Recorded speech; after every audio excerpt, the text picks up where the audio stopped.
세상에는 여러 종류의 놀이 문화가 있습니다. 그 중에서 테이블 등에 모여 앉아 각자 전략을 담아 만든 카드 뭉치를 사용해 명예와 권력, 때로는 목숨을 거는 게임을 유희왕 카드게임이라고 합니다. 참고로 여기서 사용하는 카드 뭉치를 덱이라고 부릅니다. 이런 유희왕 카드게임은 만화책에서 시작해 실제 카드로 발매되고 레디스 앤 젠틀맨! 오토와이즈 펜듈럼 그래프 드래곤! 유기호 오피셜 카드 게임 듀엘 몬스터스! 수많은 애니메이션 시리즈를 거쳐 현재는 모바일과 PC, 콘솔 게임 등으로 많은 사람들이 명예나 목숨, 시민권 등을 걸고 즐기고 있습니다. 참고로 마스터 듀얼 재밌습니다.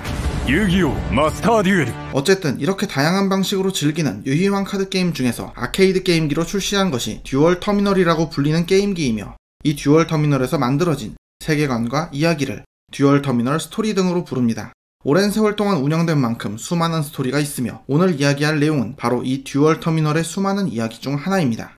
기괴한 도서관 특별기획 유희왕 듀얼 터미널 무녀 윈다의 이야기 지금 시작합니다. 가시죠.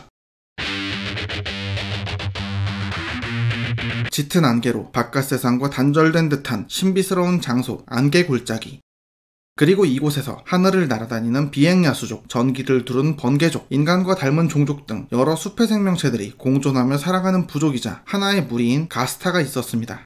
젊지만 현명하고 강인한 족장 윈다르, 차기 족장으로 불리는 그의 첫째 딸 윈다와 자유분방하고 바깥 세상을 동경하는 둘째 딸 윈. 가스타 일족은 엄격한 규율 아래 여러 종족이 모여 자연을 수호하며 다툼 없이 지냈습니다. 그러던 어느 날 족장의 둘째 딸 윈은 바깥 세상을 여행하기 위해 가출을 했는데, 얼마 후 가스타가 살고 있는 안개 골짜기에 풍부한 자원을 노리고 리추어라는 집단이 나타났습니다. 리추어는 봉인된 마귀들을 조종하는 사악한 마법을 사용하는 악의 집단이며 목적을 위해서라면 수단과 방법을 가리지 않았습니다. 이에 가스타들은 족장 윈다르의 통솔 아래 자신들의 터전을 지키기 위해 힘을 합쳐 리추어에 대항하였습니다. 그러나 사실 리추어의 목적은 안개 골짜기에 잠든 신의 힘을 얻기 위한 것이었고, 결국 리추어의 계획은 성공했습니다. 그렇게 인벨즈라는 고대의 악마들이 봉인에서 풀려나게 되었습니다.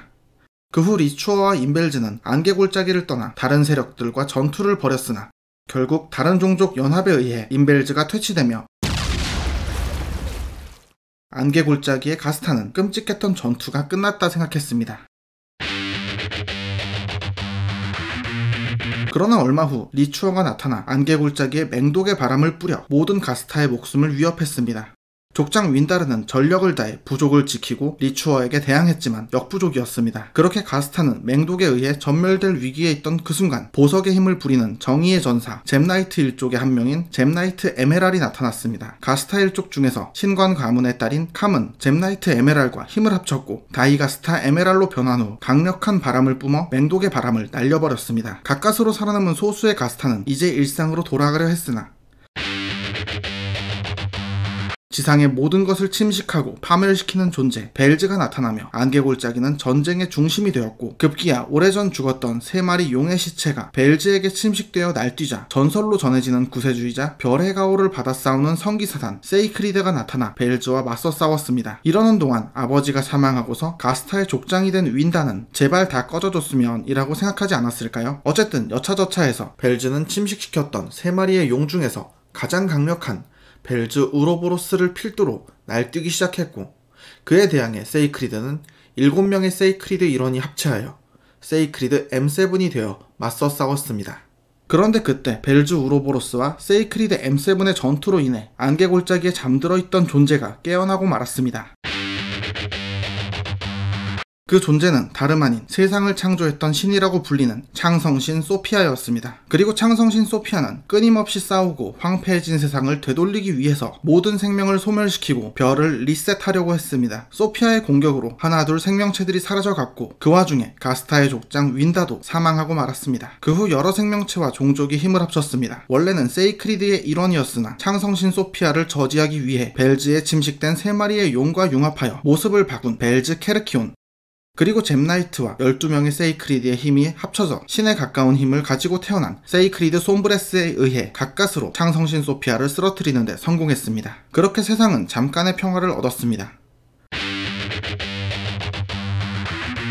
그러던 어느 날 이 세상이 탄생했을 때부터 존재했다고 전해지는 신성한 나무 신성수, 그 신성수 안에서 먼 옛날 창성신 소피아에게 패배해 봉인됐던 창성신 티에라가 부활하려고 한다는 것을 솜브레스와 케르키온이 눈치챘습니다. 그러나 그곳에는 과거 전투에서 창성신 소피아를 물리치는데 큰 기여를 했던 잼나이트 크리스타가 무리한 융합과 힘을 쓰면서 폭주했었고, 여러 잼나이트의 모습이 뒤죽박죽 섞인 채 주변의 영혼을 빨아들이는 존재인 암천사 칸고르곰이 되어 있었습니다. 게다가 부활을 꿈꾸는 창성신 티에라의 조종을 받아 벨즈 케르키온과 싸우게 되었는데, 벨즈 케르키온은 한때 힘을 합쳐 싸웠던 전우를 전력으로 상대할 수 없었고 결국 칸고르곰에게 흡수당했습니다. 그러자 칸고르곰의 모습이 변이하며 섀도로츠가 탄생했습니다. 이렇게 만들어진 최초의 섀도로츠를 모티브로 창성신 티에라는 자신의 부활을 돕도록 죽은 존재들을 하나 둘 선택해 섀도르라는 존재로 만들었습니다. 그렇게 섀도르들은 일제히 신성수를 향해 진격했고, 창성신 티에라의 부활을 막으려는 종족들은 서로 힘을 합쳐 섀도르와 맞서 싸웠습니다. 그런데 그때 섀도르의 세력 중에서 낯익은 존재가 나타났습니다. 과거 안개골짜기에서 해맑게 웃으며 지내던 그녀, 틀림없는 가스타의 윈다였습니다. 하지만 그 모습은 명백한 섀도르였습니다. 그렇게 윈다는 섀도르가 되어 나타나 엘 섀도르 미도라시로 불렸으며 신성수를 향해 빠르게 돌진했고 결국 신성수에 접촉하는 데 성공했습니다. 그러자 신성수가 흔들리며 거대한 석상과 같은 것들이 작동하기 시작했고, 클리포트라고 불리는 이 물체들은 어째서인지 오로지 섀도르만을 공격하고 포획하기 시작했습니다. 게다가 그 와중에 엘 섀도르 미도라시가 클리포드 툴에게 포획되어 진공관에 갇히게 되었습니다. 그런데 이 사건을 계기로 상황은 크게 변하고 말았습니다.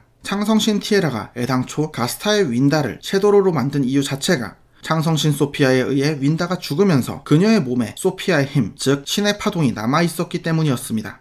티에라는 그녀를 섀도르로 만든 후 신성수에 접촉하도록 했고, 클리포트에 의해 진공관을 통해 접촉하게 되면서 창성신 티에라의 직속 부하이자 고대 악마인 임페르노이드가 가동된 것입니다. A few moments later. 이후 여차저차해서 천일 밤낮의 긴 싸움 끝에 창성신 티에라를 물리치는데 성공했고 세상은 평화를 찾게 되었습니다. 그 후 섀도르화 되었던 존재들은 리추어의 후손인 네크로즈의 힘으로 다시 원래의 모습으로 돌아올 수 있었습니다. 그 중에서 엘 섀도르 미도라시 역시 다시 윈다로 돌아왔으며 가스타의 후손인 정령수사의 일원이 되었고, 정령수사 윈다라는 이름으로 오래오래 행복하게 살게 되었답니다. 아직까지는 말이죠. 오늘 이야기는 여기까지입니다. 특별기획으로 만든 이번 영상이 재밌으셨다면 구독, 좋아요, 알람 설정 부탁드립니다. 다음에도 더욱 기괴하고 재밌는 이야기로 찾아오겠습니다. 시청해주셔서 감사합니다.